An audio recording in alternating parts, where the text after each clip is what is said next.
오늘의 말씀은 에스겔서 14장의 말씀입니다. 에스겔과 함께 있던 사람들 중에 장로들이 에스겔을 찾아옵니다. 하나님의 뜻을 묻고자 찾아온 겁니다. 때는 예루살렘이 완전히 멸망하기 수년 전입니다. 이스라엘이 시드기야 왕 때에 멸망하기 전에 두 차례 포로로 잡혀가는 일이 있습니다. 그리고 마지막 시드기야 왕 때 포로로 잡혀가면서 이스라엘은 3차에 걸쳐서 포로로 잡혀가고 이스라엘이 포로 회복할 때에도 3차에 걸쳐서 돌아오게 됩니다. 지금 이 시기는 두 번째 포로로 잡혀갔던 이들 가운데에서 일어난 일입니다. 장로들이, 즉 백성의 어른들이 에스겔에게 나와서 예루살렘의 운명이 어떻게 될 것인지, 지금 포로로 잡혀가 있지만 예루살렘이 아직은 멸망하지 않은 그러한 시기여서 하나님께서 정말 예루살렘을 무너뜨릴 것인지 아니면 다시 지켜주시고 회복시켜 주실 것인지 그 뜻을 묻고자 나온 겁니다. 그런데 하나님을 예배하기 위하여, 하나님에 대한 신앙의 고백을 위하여 나온 것이 아니고 그저 앞날에 대한 희망만 가지고, 소원만 가지고 나왔던 것이지요. 우상 숭배의 죄악을 회개하지도 청산하지도 않은 채에 그저 에스겔에게 나온 겁니다. 하나님께서 이렇게 말씀하십니다. 에스겔을 통하여 주시는 말씀, 3절의 말씀, 에스겔에게 말씀하십니다. 인자야 라고 에스겔에게 부르십니다. 인자야, 이 사람들이 자기 우상을 마음에 들이며 죄악의 걸림돌을 자기 앞에 두었으니 그들이 내게 묻기를 내가 조금인들 용납하랴. 무슨 말씀인가요? 아직 마음속에, 삶 속에 우상 숭배를 청산하지도 않고 죄악을 다 던져버리고 씻어버리고 회개하지도 않은 채에 자기 욕심만, 자기의 목적만 가지고 내게 나와서 미래에 대하여 묻고 있는데 내가 이들에게 대답해야 할 필요가 있겠느냐, 이 말씀을 주시는 겁니다. 그래서 새 번역은 에스겔 14장 3절의 하반절을 이렇게 옮기고 있습니다. 내가 과연 이런 사람들에게 질문을 받을 수 있겠느냐, 즉 이 질문을 받아들이고 대답해야 할 필요가 있겠느냐, 이렇게 말씀하시는 거죠. 그러면서 우리 주님께서 답을 주십니다. 4절의 말씀 같이 읽어봅니다. 그런즉 너는 그들에게 말하여 이르라. 나 주 여호와가 말하노라. 이스라엘 족속 중에 그 우상을 마음에 들이며 죄악의 걸림돌을 자기 앞에 두고 선지자에게로 가는 모든 자에게 나 여호와가 그 우상의 수요대로 보응하리니.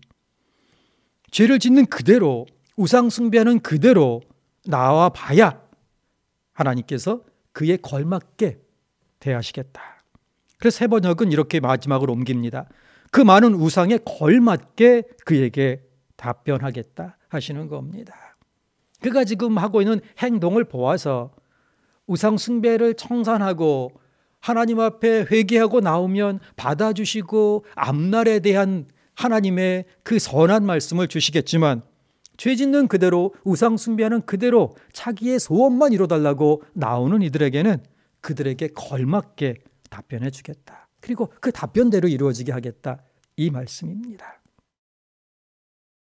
우상 숭배를 계속하는 가운데에 죄 가운데 있으면서, 즉 회개도 없이, 순종할 자세도 없이 그저 세상의 복만을 구하며 예배하고 기도해도 하나님께서 받지 않으시고, 그러면서 하나님의 뜻을 물어도 하나님께서 선하신 대답을 안 주시겠다 하는 겁니다. 하나님께서 이스라엘 백성을 벌하셨습니다. 시드기야 11년에 최종적으로 멸망하였으나 두 차례 앞서서 포로로 잡혀가게 하시며 먼저 선제적으로 그 멸망의 최후 모습을 미리 경험하게 하시며 그들을 하나님께서 응징하셨습니다. 그러나 그 목적은 파멸이 아니고 회개하여 돌아오는 기회를 주시고자 함이었습니다. 11절의 말씀입니다. 이는 이스라엘 족속이 다시는 미혹되어 나를 떠나지 아니하게 하며 다시는 모든 죄로 스스로 더럽히지 아니하게 하여 그들을 내 백성으로 삼고 나는 그들의 하나님이 되려 함이라. 주 여호와의 말씀이니라. 바로 징계의 목적을 보여주시는 겁니다. 고난의 목적을 보여주시는 겁니다. 성이 무너지고 백성들이 포로로 잡혀가고 왕도 포로로 잡혀가지만 그렇게 해서라도 이스라엘 백성이 하나님 앞으로 돌아와 하나님의 선민으로서 하나님 앞에서 축복받은 삶을 걸어갈 수 있는 바른 자리로 돌아오게 하려는 하나님의 사랑에서 나오는 징계임을 말씀하고 있는 겁니다. 바로 이렇게 해서라도 구원에 이르도록 하나님께서 선처를 베푸시는 거란 말입니다. 그러나 이 모든 하나님의 배려에도 불구하고 끝내 회개하지 않자 최종 멸망하게 하시는 겁니다. 그럼에도 불구하고 그 멸망조차 끝이 아닌 거지요. 약속된 70년 후 모두가 포기하고 그 약속의 말씀도 잊어버리고 있을 그때에 그 누구도 기대하지 않았지만 전혀 예상하지 못한 방식으로 영원할 것 같았던 바벨론이 너무나 허망하게 70년 만에 무너짐으로써 결국 귀환이 이루어지게 된 겁니다. 하나님께서 이 메데바사의 고레스를 들어 사용하셔서 이 귀환의 약속이 이루어지게 하셨던 겁니다. 12절부터 21절까지 말씀 중요한 포인트가 있습니다. 하나님의 심판은 개별적으로 이루어진다. 자기 행위에 따라 받게 된다 하는 겁니다. 14절이 그 중심 주제를 보여주고 있습니다. 비록 노아, 다니엘, 욥 이 세 사람이 거기에 있을지라도 그들은 자기의 공의로 자기의 생명만 건지리라. 나 주 여호와의 말이니라. 노아와 다니엘과 욥, 하나님께서 사랑하시고 하나님 앞에 바로 서고자 치열하게 노력했던 의로운 자의 세 사례가 됩니다. 창세기 6장 9절은 노아를 이렇게 평가합니다. 노아는 의인이요 당대의 완전한 자라. 그는 하나님과 동행하였으며. 그럼에도 불구하고 그는 당대의 사람들은 구원하지 못했던 겁니다. 다니엘 포로로 끌려갔으나 생명을 걸고 신앙을 지켜냈습니다. 그러나 자신을 등용했던 느부갓네살 왕을 구원하지는 못했습니다. 욥을 볼까요? 욥기 1장 1절 이렇게 평가하고 있습니다. 그 사람은 온전하고 정직하여 하나님을 경외하며 악에서 떠난 자더라. 이 욥도 자식들이 죽는 것을 막지 못했고 그 처가 저주 가운데 떠나는 것을 막지 못했습니다. 이렇게 구원은 철저하게 개인적입니다. 구원에서 중요한 것은 개인의 신앙이지 조상들의 혈통도 공적도 공동체도 아닌 겁니다. 우리의 구원은 성자 예수 그리스도께서 십자가에서 이루신 구속사역의 효과를 성령님께서 각 개인에게 적용하실 때 일어나는 겁니다. 구원은 성령의 도우심으로 예수 그리스도와 연합할 때 개인적으로 임하게 되는 겁니다. 고린도후서 5장 17절 그런즉 누구든지 그리스도 안에 있으면 새로운 피조물이라. 누구든지 그리스도 안에 있으면, 누구든지 그리스도 안에 있으면 구원은 하나님과 나와의 1대1의 관계, 예수 그리스도와 나와의 1대1의 관계인 겁니다. 심판은 각자의 믿음에 따라, 각자의 행위에 따라 개별적으로 받게 되는 겁니다. 계시록 20장 13절의 말씀, 각 사람이 자기 행위대로 심판을 받고 되어 있습니다. 우리가 할 수 있는 것은, 우리의 가족을 위해, 이웃을 위해, 사회를 위해 할 수 있는 것은 예수를 영접하고 구원에 이르도록 그렇게 기도하고 안내하고 소개할 수 있을 뿐인 겁니다. 21절부터 23절까지 멸망의 심판을 당하나 그 중에도 남겨두시는 자가 있다 말씀하십니다.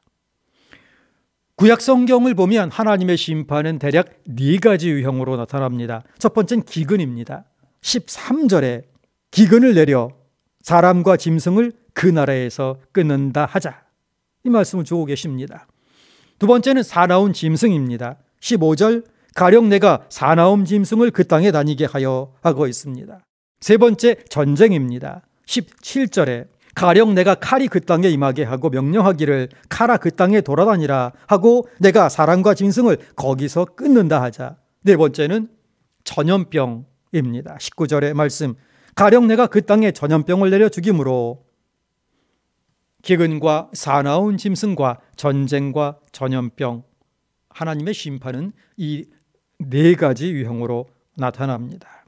하나님께서는 이 심판 중에도 남겨두시며 보호하시는 자가 있다 하는 겁니다.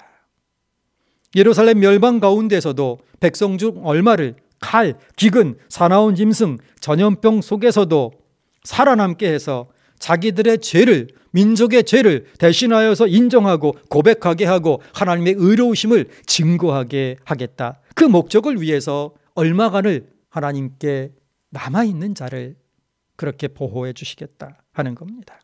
22절의 말씀입니다. 그러나 그 가운데 피하는 자가 남아있어 끌려 나오리니 곧 자녀들이라. 그들이 너희에게로 나아오리니 너희가 그 행동과 소행을 보면 내가 예루살렘에 내린 재앙 곧 그 내린 모든 일에 대하여 너희가 위로를 받을 것이라.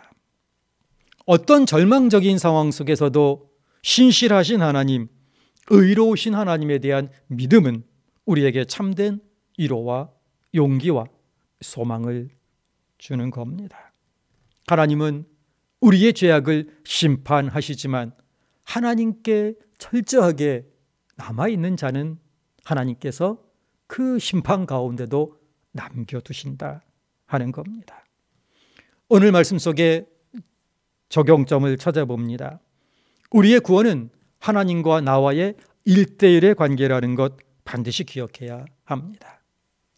두 번째, 어떠한 종말적인 상황에서도 하나님께 신실한 자를 하나님께서는 하나님의 영광을 위하여, 하나님의 계획을 위하여, 하나님의 목적을 위하여 남겨두시고 그렇게 새롭게 출발하게 하시는 겁니다. 오늘 우리의 삶이 예수 그리스도를, 그 십자가 구속의 은혜를 철저하게 믿고 은혜에 감사하는 1대1의 아름다운 관계 속에서 어떠한 위기와 종말의 상황에서도 하나님께 신실하게 남아있는 자를 보호하시며 남겨두시는 하나님의 은혜를 믿고 하나님의 섭리를 믿고 오늘도 하나님 앞에 충성을 다하고 심해 지나도록 하나님을 사랑하는 하나님의 백성, 하나님의 가정 되시기를 주님의 이름으로 간절히 소원합니다. 기도하겠습니다. 거룩하신 하나님 아버지, 감사합니다. 예수 그리스도 십자가 구속의 은혜를 감사하옵고 교회가 수년 동안 그 불타는 환난 가운데 수많은 거짓 소문으로 저희를 미혹하고 유혹하는 가운데에도 이렇게 저희를 교회에 지키는 자로, 하나님을 사랑하는 자로, 교회 재창립 재건의 시대의 일꾼으로 남겨두신, 보호하신 하나님의 은혜 감사합니다. 하나님의 은혜 감사하며 저희를 남겨두시고 보호하신 목적 이루기 위하여 교회 재창립에 온전하게 헌신하며 쓰임받는 백성 되게 하시고 이 일 감당하도록 영육간에 강건케 하시고 풍요롭게 하시고 형통하게 하시는 하나님의 은혜 양떼들의 각 가정에 내려 주옵소서. 오늘도 이 역병의 시대에 하나님의 은혜를 간구합니다. 날이 갈수록 창궐하는 이 전염병 속히 종결되게 하시고 도말되게 하시고 또 국가를 위하여, 사회를 위하여 이 방역의 업무에 심해지나도록 수고하며 지쳐가는 의료진들과 또 봉사자들을, 종사자들을 하나님께서 위로하시며 격려하여 주옵소서. 이 역병의 시대에 근심하며 쇠잔해가는 이 땅의 백성들 불쌍히 여겨 주시어서 생수를 공급하여 주옵시고 진정한 살길, 영원한 살길은 하나님을 믿고 예수를 믿고 하나님 앞으로 돌아와 하나님을 예배하는 자로 서는 것임을 깨닫게 하여 주옵시고 저희 교회가 또 하나님의 백성들이 남은 자들로서 이 사명 감당하도록 하나님 인도하여 주옵소서. 오늘도 우리의 자녀손들 그 앞길을 인도하여 주옵시고 이정료 몰로 목사님 강건하게 회복되게 하여 주옵시고 우리들 환우들 성령의 기름 부어주시고 그리스도의 보혈의 능력으로 덮어주시어서 온전히 치유 회복되는 은혜 더하여 주옵소서. 오늘 하루도 기쁨 가운데에 하나님 앞에 굳게 서서 저희를 사용하시는 하나님의 뜻대로 쓰임받는 축복 또한 누리게 하여 주옵시고, 이 세상을 하나님 앞으로 돌아와 구원받게 하시려는 하나님의 계획에 저희가 온전한 통로로 쓰임받는 복 또한 허락하여 주옵소서. 국내외에 있는 아버지 모든 하나님의 백성들, 하나님의 자녀들 눈동자처럼 지켜 보호하시는 은혜 가운데 인도하여 주옵소서. 감사드리오며 예수 그리스도 이름으로 기도하옵나이다. 아멘. 하늘에 계신 우리 아버지, 아버지의 이름을 거룩하게 하시며 아버지의 나라가 오게 하시며 아버지의 뜻이 하늘에서와 같이 땅에서도 이루어지게 하소서. 오늘 우리에게 일용할 양식을 주시고 우리가 우리에게 잘못한 사람을 용서하여 준 것 같이 우리 죄를 용서하여 주시고 우리를 시험에 빠지지 않게 하시고 악에서 구하소서. 나라와 권능과 영광이 영원히 아버지의 것입니다. 아멘.